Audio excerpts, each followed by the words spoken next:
জামায়াত নেতা শফিকুল ইসলাম ডক্টর শফিকুল ইসলাম মাসুদের সাথে আবারও তুমুল মুক্তিযুদ্ধে লিপ্ত হয়েছেন যমুনা টিভির প্যান্ট পরা উপস্থাপিকা রোকসানা আঞ্জুম নিকোল। রোকসানা আঞ্জুম নিকোল সময়ে অসময়ে, জায়গায় বেজাগায়, স্থান কাল পাত্র কোনো কিছু না বুঝে প্রায় মুক্তিযুদ্ধে লিপ্ত হন। খুব স্বাভাবিক, বাংলাদেশের সস্তা যারা সাংবাদিক বা ইন্ডিয়ান ওরিয়েন্টেড সাংবাদিক বলতে পারেন, অথবা প্রথম আলো সাইকোলজির সাংবাদিক, এরা সুযোগ পেলেই দাঁড়ি টুপিওয়ালা মানুষ দেখলেই আচ্ছা আপনি কি জঙ্গি, এই প্রশ্ন তাদের একটা সহজাত হয়ে গিয়েছে।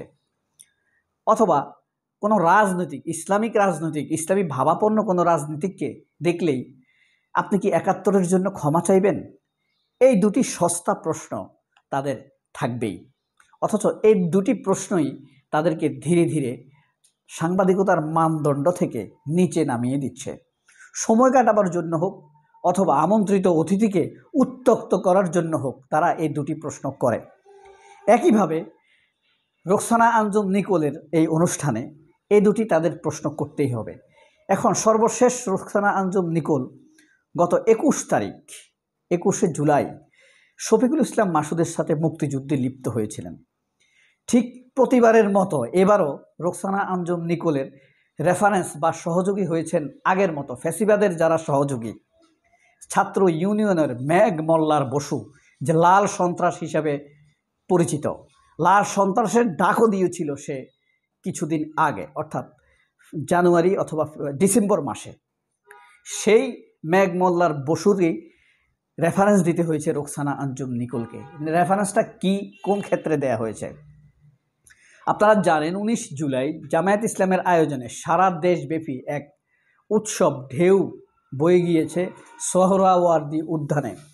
সোহরাওয়ার্দী উদ্যানে জামায়াতের জাতীয় সমাবেশ হলেও আসলে সমাবেশটি হয়ে গিয়েছে পুরা শাহবাগ লালবাগ থানায়। আপনি সোহরাওয়ার্দী ঘুরে তাদের সমাবেশ দেখার সুযোগ নাই।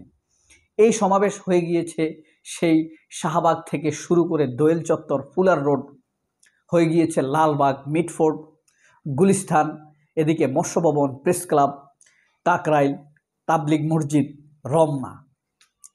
এটা দেখে আঞ্জুমদের মাথা ঘুরে যাওয়া খুব স্বাভাবিক, আর সন্ত্রাস মেঘ মোল্লার বসুদের মাথা ঘুরানো খুব স্বাভাবিক।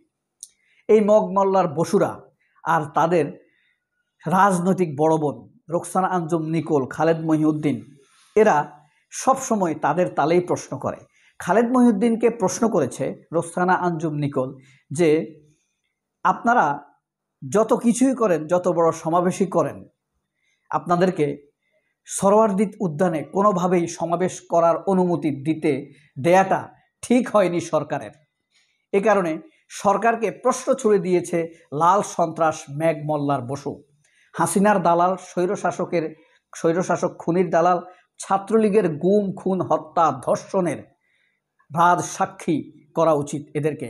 সেই মেঘ মোল্লার বসুর, ছাত্র ইউনিয়নের সভাপতির রেফারেন্স দিয়েই, মেঘ মোল্লার বসু ঢাকা বিশ্ববিদ্যালয়ের ছাত্র ইউনিয়নের সভাপতি, রেফারেন্স দিয়ে এই রোকসানা আঞ্জুম নিকোল শফিকুল ইসলাম মাসুদকে প্রশ্ন করেছেন যে যেই দলটি, তিনি এইভাবে বলেছেন, যেই দলটি 1971 সালে মুক্তিযুদ্ধে বিরোধিতা করেছিল, গণহত্যার সাথে জড়িত ছিল, সেই দলটি ঐতিহাসিক সোহরাওয়ার্দী উদ্যানে, মুক্তিযুদ্ধের স্মৃতি বিজড়িত উদ্যানে কোনোভাবেই সমাবেশ করার অনুমতি পাওয়া উচিত হয়নি।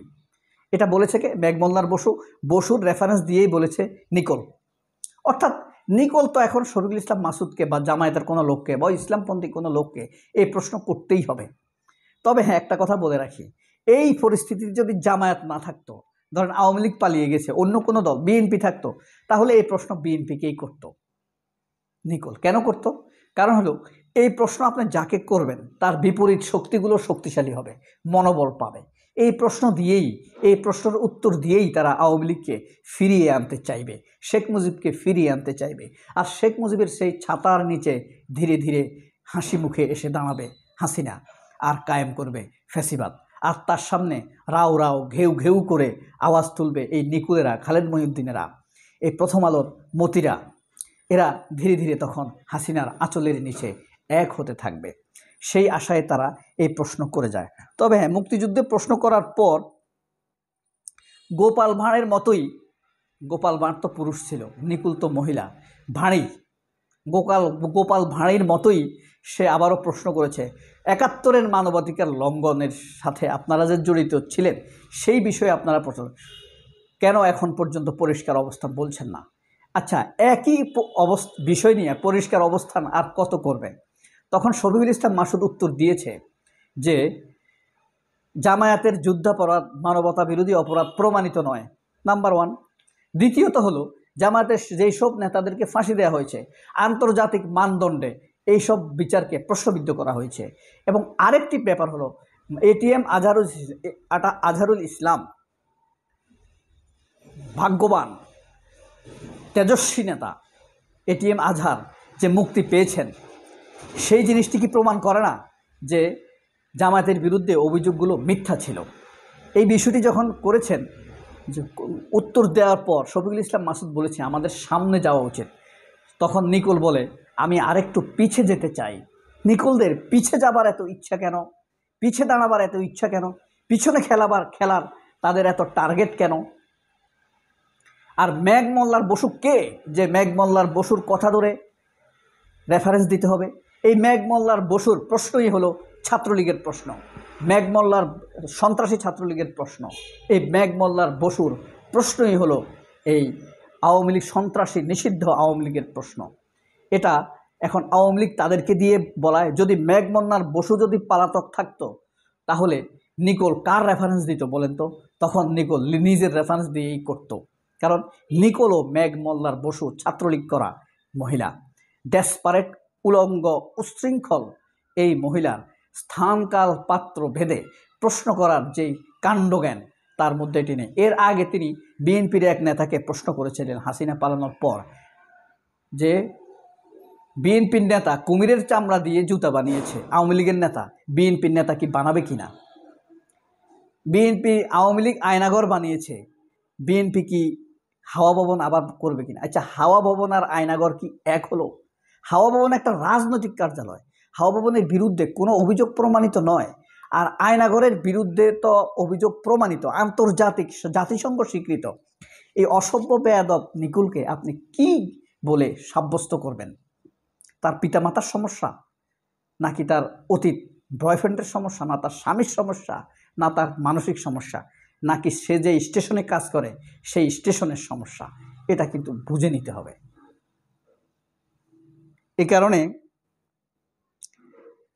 ফ্যাসিবাদী নিকুলদের ভরসা যা দেখলাম, কারণ ফ্যাসিবাদের রেফারেন্স দিয়েই প্রশ্ন করতে হয়। মেঘ মোল্লার বসু ফ্যাসিবাদ, ছাত্র ইউনিয়নের সভাপতি ফ্যাসিবাদের দোসর। সবাই অনেক ভালো থাকবেন। আল্লাহ হাফেজ, আসসালামু আলাইকুম।